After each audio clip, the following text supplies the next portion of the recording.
الساعة 4 العصر بتوقيت جرينتش، وكده فاضل ساعة واحدة والفترة الأوروبية أو بورصة لندن تقفل، ولسه شوية على بورصة نيويورك.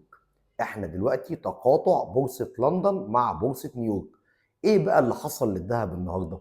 الذهب بدأ عند 3237، وكان عندنا منطقة مقاومة رئيسية عند 3270.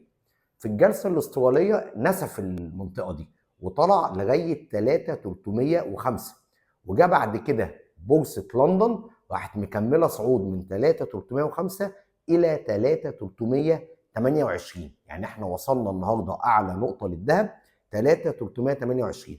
طبعا الطلوع ده في الجلستين يدي لك كده فهم كمتداول إن سيكولوجية المتداولين في البورصة الاسترالية وفي البورصة الأوروبية لسه عندهم حالة من القلق والهلع فيما يخص التعريفات الجمركية. طيب الساعة 1 الظهر بتوقيت جرينتش فتحت بورصة نيويورك، والسعر كان عند 3328 وراح مكمل نزول من 3328 إلى 3315، وده يعكس حالة الاطمئنان عند المتداولين في بورصة نيويورك. يوم الجمعة برضو اللي فات كان وصل لغاية 3270، وفي بورصة نيويورك راح نازل من 3270 ل 3240.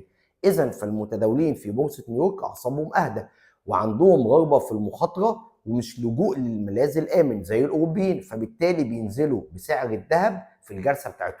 السعر دلوقتي شغال عند 3315. هتقول لي طب توقعاتك ايه الفترة الجاية؟ هقول لك بقى هبص معاك على التحليل الفني. احنا كان عندنا منطقة مقاومة اخترقناها 3270، وعندنا المنطقة الثانية 3370 اللي هي كانت منطقة دعم وحصل تبادل أدوار من حوالي 10 أيام.